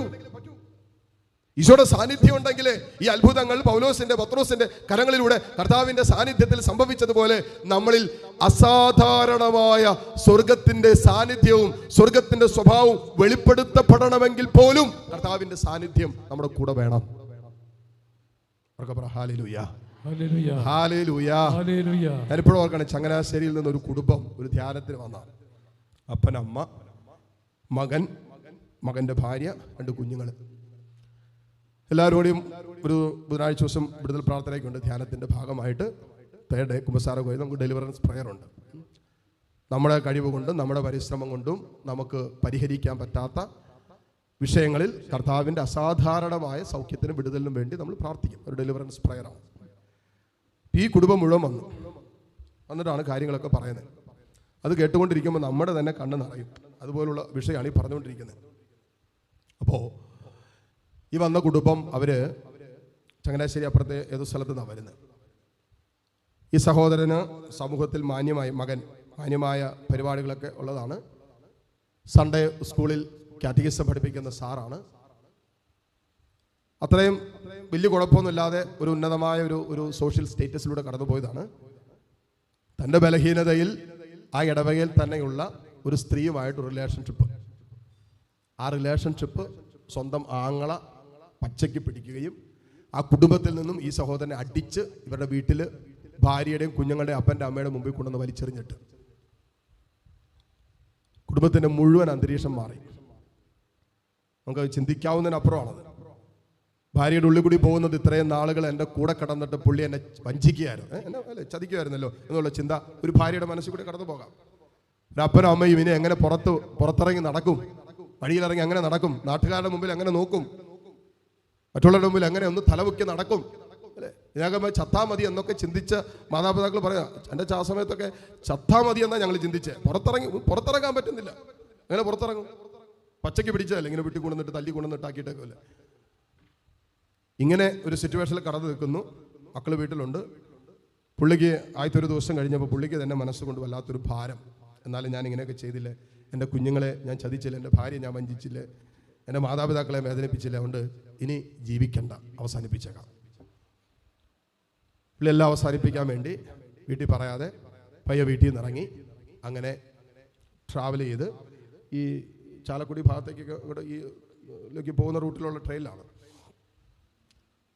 അപ്പോൾ ഭാര്യ ഈ പറയുന്ന പെങ്കൊച്ച് വിളിച്ചൊരു പ്രാർത്ഥനയൊക്കെയുള്ള പെങ്കൊച്ചാണ്. തമ്പുരാനോട് അത്യാവശ്യം ബന്ധമൊക്കെ ഉള്ളൊരു കൊച്ചാണ്. അപ്പോൾ ഇടയ്ക്കിടയ്ക്ക് ഒരു സിസ്റ്റർ ഇങ്ങനെ എന്തെങ്കിലുമൊക്കെ വിഷമമൊക്കെ വരുമ്പോൾ സിസ്റ്ററായിട്ടൊക്കെ വിളിച്ച് സംസാരിക്കുകയും പ്രാർത്ഥിക്കുകയൊക്കെ ചെയ്യുക, ആ വിഷമം മറികടക്കാനൊക്കെ ആയിട്ട്. അപ്പം അങ്ങനെ ഈ പെങ്കൊച്ച് സിസ്റ്ററിനെ ഫോൺ വിളിച്ചു. സിസ്റ്ററായിട്ട് സംസാരിക്കുന്നുണ്ടെങ്കിൽ സിസ്റ്റർ ചോദിച്ചു, എൻ്റെ ഭർത്താവ് എന്തെന്ന് ചോദിച്ചു. അപ്പോൾ ഇവിടെ ഉണ്ടായിരുന്നു, പുറത്തേക്ക് ഇവിടെ പോയതാണെന്ന് പറഞ്ഞു. അപ്പോൾ സിസ്റ്റർ പറഞ്ഞു, ഒരു അപകടകരമായ സാധ്യതയാണ് കർത്താവ് കാണിക്കുന്നത്, നീ പെട്ടെന്ന് നിൻ്റെ ഭർത്താവിനെ വിളിക്കണമെന്ന് പറഞ്ഞു, എവിടെയാണെങ്കിലും തിരിച്ചു വരാൻ പറയണമെന്ന്. അപ്പം അങ്ങനെ ഫോണൊക്കെ വെച്ചു. ഈ പെങ്കൊച്ചു തൻ്റെ ജീവിത പങ്കാളിയെ വിളിച്ചപ്പോൾ ട്രെയിനിലാണ് യാത്ര ചെയ്യുന്നതെന്ന് ശബ്ദം കേൾക്കുമ്പോൾ അറിയാം. അപ്പം എങ്ങോട്ടാന്ന് ചോദിച്ചപ്പോൾ ഞാനിങ്ങനെ ഇവിടെ എറണാകുളം കഴിഞ്ഞ് എന്നൊക്കെ പറഞ്ഞു. എങ്ങോട്ടാന്ന് ചോദിച്ചപ്പോൾ പ്രത്യേകിച്ചൊന്നും പറഞ്ഞില്ല, ഞാൻ കൂട്ടുകാരനെ കാണാൻ പോകുന്നതെന്ന് പറഞ്ഞു. പുള്ളിക്കാരത്തി പറഞ്ഞു, എങ്ങോട്ടാണ് പോയിക്കൊണ്ടിരിക്കുന്നെങ്കിലും പെട്ടെന്ന് സ്റ്റോപ്പ് ചെയ്തിട്ട് തിരിച്ചു വരണം, എനിക്ക് എൻ്റെ ഭർത്താവിനെ വേണം, എൻ്റെ കുഞ്ഞുങ്ങൾക്ക് അപ്പനെ വേണം. ഈ പെങ്കൊച്ചു പറഞ്ഞു. ഇത് കേട്ടപ്പോൾ പുള്ളി ഇറങ്ങി തിരിച്ചു നടന്നു, തിരിച്ച് വീട്ടിൽ വന്നു. ഇത് കഴിഞ്ഞ് എൻ്റെ മുമ്പിൽ നിൽക്കുമ്പോൾ ഈ പ്രാർത്ഥിക്കുന്ന കാര്യങ്ങളൊക്കെ സംസാരിച്ചുകൊണ്ടിരിക്കുന്ന സമയത്ത് എല്ലാം പറയുന്ന സമയത്ത് പുള്ളിക്കാരൻ അവിടെ നിന്ന് ഇരുന്ന സോഫയിൽ നിന്ന് ഇറങ്ങി ഭാര്യയുടെ കാലെ പിടിച്ചിട്ട് കരയാൻ തുടങ്ങി. അപ്പനും അമ്മയൊക്കെ അവിടെ നിൽപ്പുണ്ട്. എല്ലാവരും ലിറ്ററലി നമ്മുടെ കണ്ണ് നിറയുന്ന ഒരു അനുഭവം. പുള്ളിക്കാരൻ വാവിട്ട് എന്നിട്ട് പുള്ളി പറഞ്ഞ, അച്ഛാ ഞാനിന്ന് ജീവിച്ചിരിക്കുന്ന ഒറ്റ കാരണമുള്ളൂ, ലോകം മുഴുവൻ എന്നെ കുറ്റപ്പെടുത്തിയിട്ടും എൻ്റെ ഭാര്യ ഒരു വാക്കുകൊണ്ട് പോലും എന്നെ കുറ്റപ്പെടുത്തിയില്ല ഇതുവരെ. ഈ നിമിഷം വരെ ഇവള് വാക്കുകൊണ്ട് പോലും, എന്നാലും മനുഷ്യ താൻ അങ്ങനെ കാണിച്ചില്ലേ, കുഞ്ഞുങ്ങളെ എൻ്റെ കാര്യം പോട്ടെ, കുഞ്ഞുങ്ങളുടെ കാര്യം ഓർക്കാൻ ഒന്നും ഈ നിമിഷം വരെ എൻ്റെ ഭാര്യ വാക്കുകൊണ്ട് പോലും എന്നെ വേദനിപ്പിച്ചിട്ടില്ല, മുറിപ്പെടുത്തിയിട്ടില്ല, ഈ കാര്യം പറഞ്ഞ് കുറ്റപ്പെടുത്തിയിട്ടില്ല. ഒറ്റ കാരണം കൊണ്ടച്ചാ ഞാൻ ജീവിച്ചിരിക്കുന്നതെന്ന്.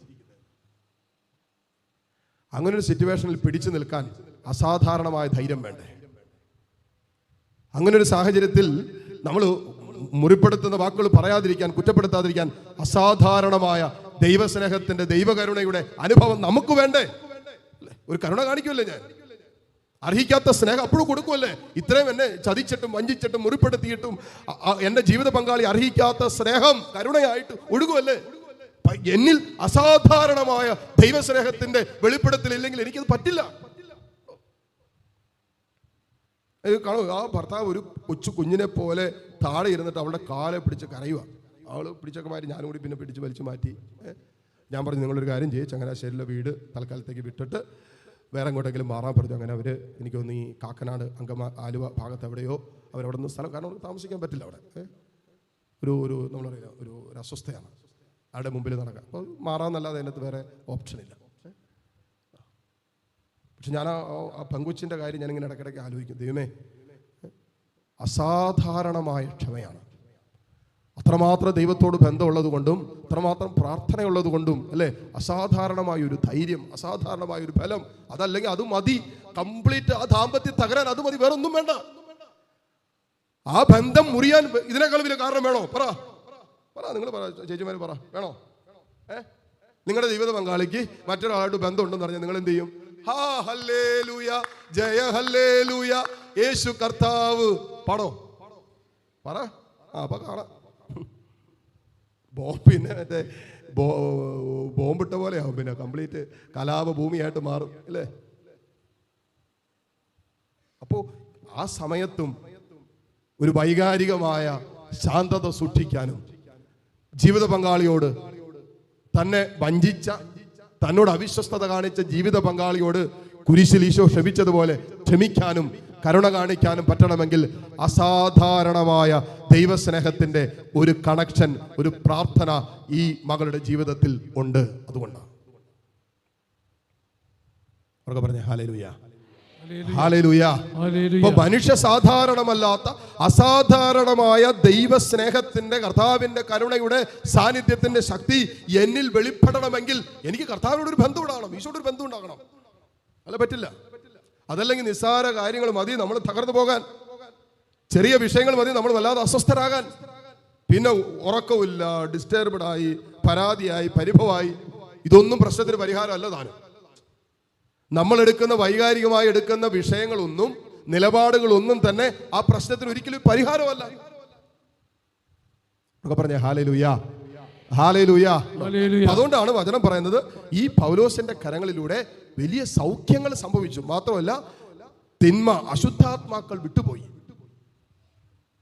അശുദ്ധാത്മാക്കൾ വിട്ടുപോയി. അപ്പൊ ഇന്ന് വീട്ടിൽ ചെന്നിട്ട് എന്ത് ചെയ്യണം? കെട്ടിയവന്റെ തലയിൽ വെച്ചിട്ട് കൈവച്ചിട്ട്, ഭാര്യയുടെ തലയിൽ കൈവച്ചിട്ട് എന്ത് ചെയ്യണം? കുറെ നാളായി, അതിന്ന് ചെയ്യരുത്, അതിന് സമയം തറ. അതിന്ന് പോയിട്ട് നേരെ പോയിട്ട് ചെയ്യരുത്. ആദ്യം പോയിട്ട് എന്ത് ചെയ്യണം എന്ന് പറയാം? നമ്മുടെ തലയിലേക്ക് എന്നിട്ട് എന്ത് ചെയ്യണം? നമ്മുടെ തലയ്ക്കകത്തും ജീവിതത്തിലും പ്രവർത്തിച്ചുകൊണ്ടിരുന്ന കുറെ അശുദ്ധാത്മാക്കളുണ്ട് ഇല്ലേ? അതിനെ ആദ്യം ബന്ധിച്ച് ബഹിഷ്കരിക്കണം. ഇതിനെയാണ് ഒരു സെൽഫ് ഡെലിവറൻസ് പ്രയർ എന്ന് പറയും. നമ്മൾ സ്വന്തമായിട്ട് നമുക്ക് വേണ്ടി ചെയ്യുന്ന വിടുതൽ പ്രാർത്ഥന, യേശുവിൻ്റെ നാമത്തിലുള്ള ബഹിഷ്കരണ പ്രാർത്ഥന നമ്മൾ ആദ്യം ആർക്ക് ചെയ്യണം? നമുക്ക് വേണ്ടി ചെയ്യണം. ഇത് നമുക്കും ഈ കഴിഞ്ഞ ദിവസം ധ്യാനം കഴിഞ്ഞോളൂ, ഇന്നലെ വ്യാഴാഴ്ച ഉച്ചയ്ക്ക് ധ്യാനം നടന്നു. അപ്പോൾ ഒരു പെങ്കൊച്ച്, ഒറ്റ കൊച്ചുള്ളായിരുന്നു, ഒരു ഒറ്റ മകള്. അപ്പനും അമ്മ അതുപോലെ വളർത്തി വലുതാക്കി കൊണ്ടുവന്ന് അവള് വേറൊരു പയ്യനായിട്ട് റിലേഷൻഷിപ്പായി. അങ്ങനെ അവൾ ഇപ്പോൾ കല്യാണം കഴിക്കാതെ നിൽക്കുവാണ്. അവൾ പറഞ്ഞ് കെട്ടുവാണെങ്കിൽ ഞാൻ അവനെ കെട്ടുള്ളൂ. അപ്പോൾ നമുക്ക് കെട്ടിച്ചു കൊടുക്കാൻ പറ്റുന്നൊരു ബന്ധമല്ല. അവളോട് ഞാൻ കെട്ടുവാണെങ്കിൽ ഞാൻ കെട്ടുള്ളൂ. അപ്പോൾ മോളെ നിനക്ക് ഈശോ നഷ്ടപ്പെടും, അതും കുഴപ്പമൊന്നുമില്ല, കെട്ടുവാണെങ്കിൽ ഞാൻ അവനെ കെട്ടുള്ളൂ. അപ്പോൾ ഭയങ്കര വാശിയില്ല. മാതാപിതാക്കൾക്കാണെങ്കിൽ ഭയങ്കര വിഷമം. അവൾ നല്ല സുഖമായിട്ട് ഭക്ഷണമൊക്കെ കഴിച്ച് സുഖമായിട്ട് കിടന്നുറങ്ങിയൊക്കെ പോകുന്നുണ്ട്, അവൾക്ക് വലിയ കുഴപ്പമൊന്നുമില്ല. നിങ്ങൾ കെട്ടിച്ച് തരുവാണെങ്കിൽ ഇയാളെ കെട്ടിച്ച് തന്നാൽ മതി, ഇല്ലെങ്കിൽ ഞാൻ കെട്ടാതെ പൊക്കോളാന്നാണ് അവൾ പറയുന്നത്. ഒറ്റ മോളുവാ. അപ്പോൾ ഈ വന്ന അപ്പനും അമ്മയും, കാണാൻ വന്ന അപ്പനും അമ്മയും ഞാൻ നോക്കിയപ്പോൾ എല്ലും തോലുമായി. കുറേ ദിവസമായി ഉറങ്ങിയിട്ട് ഭക്ഷണം കഴിക്കാൻ പറ്റണില്ല, ഭയങ്കര ടെൻഷൻ, ഭയങ്കരമായ നിരാശ. ഇപ്പം ഞാൻ ചോദിച്ചു, ഇതിപ്പോൾ ഞാൻ എന്നിട്ട് അമ്മ പറഞ്ഞു, അച്ഛാ മകൾക്ക് വേണ്ടി അച്ഛൻ പ്രാർത്ഥിക്കണം അച്ഛാ, എങ്ങനെയെങ്കിലും വിടുതൽ കിട്ടാൻ വേണ്ടി. ഞാൻ പറഞ്ഞു, മകൾക്ക് വേണ്ടിയാണോ പ്രാർത്ഥിക്കേണ്ടത്, നിങ്ങൾക്ക് വേണ്ടിയാണോ പ്രാർത്ഥിക്കേണ്ടത്? മകളിൽ പ്രവർത്തിക്കുന്നത് തിന്മ ചിലപ്പോൾ ഒരെണ്ണേ ഉള്ളായിരിക്കും, നിങ്ങളിൽ എത്രണ്ണം പ്രവർത്തിക്കുന്നുണ്ട്? നിരാശ, ആകുലത, ഉറക്കമില്ല, എന്തോരം തിന്മയാണെന്നറിയോ പ്രവർത്തിച്ചുകൊണ്ടിരിക്കുന്നത്. എന്നിട്ട് മകളിൽ പ്രവർത്തിക്കുന്ന തിന്മയ്ക്ക് വിടുതൽ കിട്ടാൻ അപ്പനും അമ്മയും പ്രാർത്ഥിച്ചുകൊണ്ടിരിക്കുക. ഇവിടെ അതിനേക്കാൾ വലിയ സാധനം പ്രവർത്തിച്ചുകൊണ്ടിരിക്കും ഇവിടെ. എന്നിട്ട് ഈ കരങ്ങളിലൂടെ ദൈവം പ്രവർത്തിക്കാൻ ആഗ്രഹം, ഈ കരങ്ങളിലൂടെ ആത്മാവ് പ്രവർത്തിച്ച് ഇവിടെ വരെ വരുള്ളൂ, അങ്ങോട്ട് പോകൂല. അവിടെ വിടുതൽ കിട്ടണമെങ്കിൽ ഇവിടെ കുറെ സാധനം സംഭവിക്കേണ്ടതുണ്ട്. നമ്മുടെ കരങ്ങൾ, നമ്മുടെ പ്രത്യേകിച്ച് മാതാപിതാക്കൾ പ്രത്യേകം ശ്രദ്ധിക്കണം. നിങ്ങളുടെ കുഞ്ഞുങ്ങളുടെ ജീവിതത്തിൽ എന്തെങ്കിലും മേഖലകളിൽ ഒരു വിടുതൽ നിങ്ങൾ ആഗ്രഹിക്കുന്നുണ്ട് എങ്കിൽ നിങ്ങളുടെ കരങ്ങളിലൂടെ ദൈവം അത് ചെയ്യും, ഒരു സംശയവും വേണ്ട. നിങ്ങളുടെ കരങ്ങൾ തിരഞ്ഞെടുക്കപ്പെട്ട കരങ്ങളാണ്, അഭിഷേകം ചെയ്യപ്പെട്ട നിങ്ങളുടെ മക്കളെ, തലമുറകളെ അനുഗ്രഹിക്കാൻ ദൈവം നിങ്ങളെ അവകാശപ്പെടുത്തിയാണ്. അതുകൊണ്ട് നിങ്ങളിലൂടെ ദൈവം പ്രവർത്തിക്കും. പക്ഷേ എന്തുകൊണ്ട് ദൈവം പ്രവർത്തിക്കുന്നില്ല എന്ന് ചോദിച്ചാൽ, നമ്മളിൽ ഒത്തിരി തിന്മ പ്രവർത്തിച്ചുകൊണ്ടിരിക്കുക. പിന്നെ നമ്മൾ കുഞ്ഞുങ്ങൾ വിടുതൽ കിട്ടാൻ വേണ്ടി പ്രാർത്ഥിച്ചാൽ ചിലപ്പോൾ നമ്മളിലുള്ള തിന്മയായിരിക്കും കുഞ്ഞുങ്ങളിലേക്ക് പോകുന്നത്. നിങ്ങൾ ചെയ്യേണ്ട ഒരു കാര്യം, നമ്മൾ നല്ല കുമ്പസാരമൊക്കെ നടത്തി പ്രാർത്ഥിച്ച് ഇനിയിപ്പോൾ നമുക്ക് എന്തെങ്കിലും വിടുതൽ കിട്ടണമെങ്കിൽ ഒരു സെൽഫ് ഡെലിവറൻസ് എടുത്ത് നമ്മളിൽ ഏത് തിന്മയാണ് പ്രവർത്തിക്കുന്നത്? അശുദ്ധിയാണോ, അഹങ്കാരമാണോ, സ്വാർത്ഥതയാണോ, ദൈവസ്നേഹമില്ലാതെ വെറുപ്പാണോ, ക്ഷമിക്കാൻ പറ്റാത്ത അവസ്ഥയാണോ, നിരാശയാണോ, എന്താണെന്ന് അത് നമുക്കൊരു വിടുതൽ എടുത്തിട്ട് നമ്മുടെ കുഞ്ഞുങ്ങൾക്ക് വേണ്ടി നമ്മുടെ കരങ്ങളിലൂടെ ദൈവം അസാധാരണമായ പ്രവൃത്തി നമ്മുടെ മക്കളിൽ ചെയ്യും. ആമേൻ പറ, ഉറക്കെ പറ. ആമേൻ.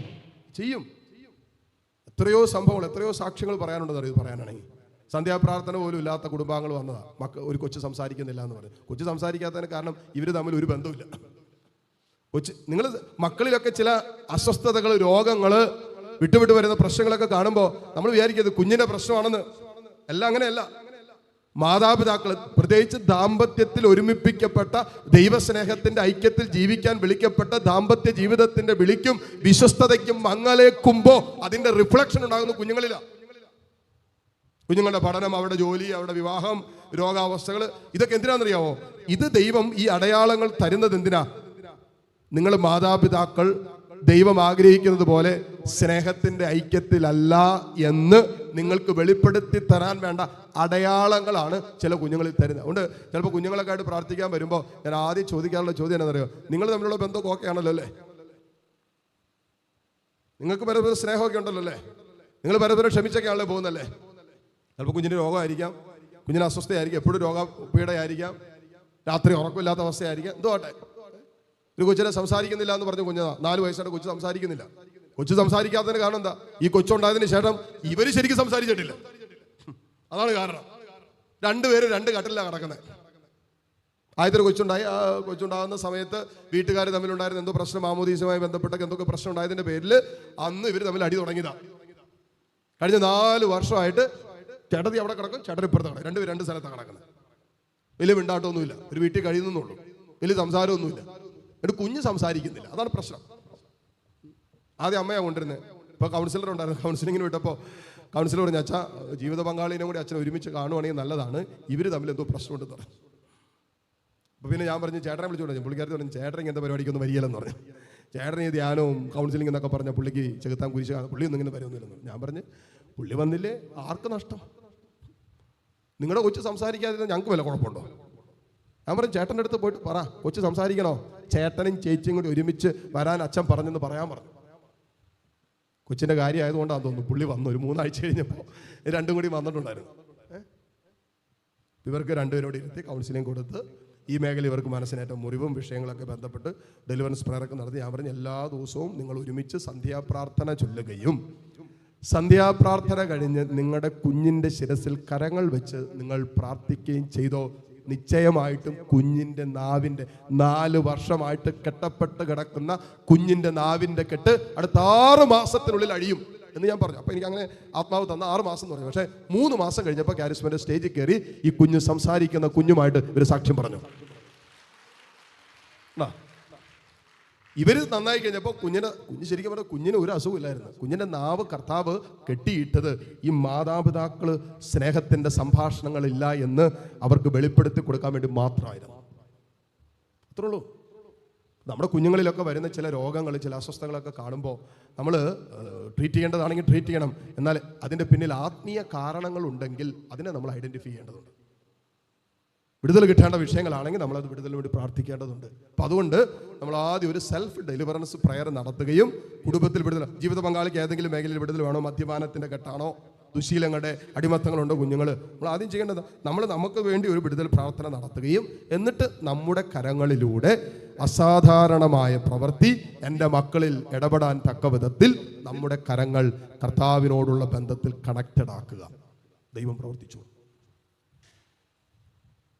നമ്മുടെ കരങ്ങളിലൂടെ നിങ്ങൾ ഒരു അച്ഛനെ വിളിക്കാൻ പോകണ്ട, ഒരു കരിസ്മാറ്റിക്കാരനെ വിളിക്കാൻ പോകണ്ട, ഒരു ധ്യാനഗുരുവിനെ, ഒരു കൗൺസിലറെ വിളിക്കാൻ പോകണ്ട. നിങ്ങളുടെ കരങ്ങൾക്കുള്ള അഭിഷേകം ഒരച്ഛനും ഇല്ല നിങ്ങളുടെ മക്കളെ അനുഗ്രഹിക്കാൻ. അത് നിങ്ങൾക്കേ ഉള്ളൂ. അവർക്ക് പറ ഹല്ലേലൂയ, ഹല്ലേലൂയ, ഹല്ലേലൂയ. നിങ്ങളിലൂടെയാണ് ആ കുഞ്ഞിനെ സ്വർഗം ഈ ഭൂമിയിലേക്ക് കൊണ്ടുവന്നതെങ്കിൽ നിങ്ങളുടെ കരങ്ങളിലൂടെ ആ കുഞ്ഞിനെ ദൈവം അനുഗ്രഹിക്കും. ആ കുഞ്ഞിനെ ദൈവം അഭിഷേകം ചെയ്യും. ആ കുഞ്ഞിന് വേണ്ട വിടുതൽ നിങ്ങളുടെ കരങ്ങളിലൂടെ കർത്താവിന് നൽകാൻ പറ്റും. നമ്മുടെ കരങ്ങളിലൂടെ നമ്മുടെ കുടുംബത്തിൽ കർത്താവിൻ്റെ അത്ഭുതകരമായ ശക്തി വെളിപ്പെടണം. നമ്മുടെ കരങ്ങളിലൂടെ ആ കുടുംബം വീണ്ടെടുക്കപ്പെടണം. ഒരാൾ ഇപ്പോൾ ഈ ശുശ്രൂഷയ്ക്ക് കുടുംബത്തിൽ ഒരാളുള്ളായിരിക്കും, ഓക്കെ, ദാറ്റ്സ് ഫൈൻ. നിന്നിലൂടെ നിന്റെ കുടുംബത്തിൻ്റെ മേൽ കർത്താവിൻ്റെ കരുണയൊഴുകണം. നിന്നിലൂടെ നിന്റെ കുടുംബത്തിൻ്റെ മേൽ കർത്താവിൻ്റെ പരിശുദ്ധി ഒഴുകണം. നിന്നിലൂടെ നിന്റെ കുടുംബത്തിൻ്റെ മേൽ ദൈവസ്നേഹം ഒഴുകണം. അപ്പോൾ നമ്മൾ ഇച്ചിരി സഹിക്കേണ്ടിയൊക്കെ വരും. നമുക്ക് ഇച്ചിരി നമ്മുടേതായ വേദനകളും സഹനങ്ങളും സങ്കടങ്ങളും സ്വകാര്യ ദുഃഖങ്ങളൊക്കെ ഉണ്ടാവും. ഇതെല്ലാം കർത്താവിൻ്റെ കുരിശിനോട് ചേർത്ത് വെച്ചുകൊണ്ട് നമ്മൾ ആ ദൈവത്തോടുള്ള ബന്ധമുണ്ടല്ലോ, കണക്ഷൻ ഉണ്ടോ, അത് നമ്മൾ വിടാതെ സൂക്ഷിക്കണം. നമ്മുടെ കരങ്ങൾ എപ്പോഴും സ്വർഗത്തോട് കണക്റ്റഡ് ആണ്. അതുകൊണ്ട് നമ്മുടെ കരങ്ങളിലൂടെ എപ്പോഴും ദൈവം പ്രവർത്തിച്ചു കൊണ്ടേയിരിക്കും. എപ്പോഴും പ്രവർത്തിച്ചുകൊണ്ടിരിക്കും എന്ന് പറഞ്ഞാൽ എല്ലാ ദിവസവും നിങ്ങൾക്ക് അത്ഭുതം കാണാൻ പറ്റും. ഹല്ലേലൂയ. കാണുന്നതുകൊണ്ടാണ് ഞാൻ ഈ പറയുന്നത്. എല്ലാ ദിവസവും ദൈവം നിങ്ങളിലൂടെ പ്രവർത്തിച്ചതിന്റെ അത്ഭുതം കാണാൻ പറ്റും. അതിലേക്കാണ് കർത്താവ് നമ്മളെ വിളിക്കുന്നത്. ആ ഒരു അഭിഷേകത്തിലേക്കാണ് സ്വർഗം നമ്മളെ ക്ഷണിക്കുന്നത്. നമ്മുടെ കരങ്ങളും അഭിഷേകത്തിൻ്റെയും അത്ഭുതത്തിൻ്റെയും കരങ്ങളായി മാറണമെന്ന് സ്വർഗം ആഗ്രഹിക്കുന്നുണ്ട്. അതുകൊണ്ടാണ് ജെറമിയ 15:19 നാം വായിക്കുന്നില്ലേ, എന്നാ പറയുന്നത്, വിലകെട്ടത് പറയാതെ സത്വചനങ്ങൾ മാത്രം പറഞ്ഞാൽ നീ കർത്താവിൻ്റെ എന്ന് പറഞ്ഞാൽ എന്നാ, കർത്താവ് ഒരു കാര്യം പറഞ്ഞാൽ അങ്ങനെ സംഭവിക്കും. ഉണ്ടാകട്ടെ എന്ന് പറഞ്ഞുണ്ടായി. ലാസറേ പുറത്തു വാ. മരിച്ച് ചീഞ്ഞളിഞ്ഞ് ദുർഗന്ധം വമിക്കുന്ന ലാസർ പുറത്തു വന്നു. 38 വർഷം തളർന്നു കിടന്നവനെ എഴുന്നേൽപ്പിച്ചു. അപ്പൊ കർത്താവ് ഒരു കാര്യം പറഞ്ഞാൽ അതുപോലെ സംഭവിക്കുന്നത് പോലെ വചനം പറയുന്ന വിലകെട്ടത് പറയാതെ സത്വചനങ്ങൾ മാത്രം പറഞ്ഞാൽ നീ കർത്താവിന്റെ നാവ് പോലെ ആകുമെന്ന് പറഞ്ഞാൽ നീ പറഞ്ഞാലും സംഭവിക്കും. നീ പറഞ്ഞാലും സംഭവിക്കും. അതിന് വിലകെട്ടത് പറയാതിരുന്നാൽ മതി. കൺവെൻഷൻ സമയത്ത് കർത്താവിനെ സ്തുതിക്കുകയും കൺവെൻഷൻ കഴിഞ്ഞ് വിലകെട്ട വാക്ക് ചിലർ ഈ കോമ്പൗണ്ടിൽ നിന്ന് പുറത്തേക്ക് ഇറങ്ങുമ്പോഴേ തുടങ്ങും. നിങ്ങൾ പോകുമ്പോൾ എനിക്ക് തോന്നുന്നു അടുത്ത പ്രാവശ്യം മുതൽ ഈ ധ്യാന കേന്ദ്രങ്ങളിലൊക്കെ ഞാൻ അവിടെ ആലോചിക്കാം, ഈ കൺവെൻഷൻ കഴിഞ്ഞ് പുറത്തേക്ക് ഇറങ്ങുമ്പോൾ ഒരു ക്ലിപ്പ് പിടിപ്പിക്കാൻ പറ്റുന്നോ എന്തെങ്കിലും ഒരു സംവിധാനം നല്ലതായിരിക്കും. കാരണം എന്താ, നമുക്ക് ആ അഭിഷേകത്തോടെ വീട് വരെയെങ്കിലും എത്തിയാൽ നമ്മളിലൂടെ ആ കുടുംബത്തിൽ എന്തെങ്കിലും നടക്കും. ഇത് ചിലവരുടെയൊക്കെ അഭിഷേകം പോകുന്ന വഴിക്ക് തന്നെ വീട്ടിലെത്താറില്ല ഈ അഭിഷേകത്തോടെ. അപ്പോൾ നമ്മുടെ കരങ്ങൾ എപ്പോഴും സ്വർഗത്തോട് കണക്റ്റഡ് ആണെങ്കിൽ, നമ്മുടെ ഹൃദയം കർത്താവിൽ പൂർണ്ണമായും വിശ്വാസം അർപ്പിച്ച ഹൃദയമാണെങ്കിൽ, ആ ദൈവസ്നേഹത്തിലാണ് നമ്മുടെ ഓരോ സന്ധിബന്ധങ്ങളും രൂപപ്പെട്ടതെങ്കിൽ നമ്മളിലൂടെ ദൈവത്തിന് പ്രവർത്തിക്കാതിരിക്കാൻ പറ്റുമോ? പറ്റാവോ? പറ്റിയല്ല. ദൈവം പ്രവർത്തിക്കും. ദൈവം തൻ്റെ സ്നേഹത്തിൽ എപ്പോഴും പ്രവർത്തന നിരതനാണ്, എപ്പോഴും പ്രവർത്തിച്ചുകൊണ്ടിരിക്കുക.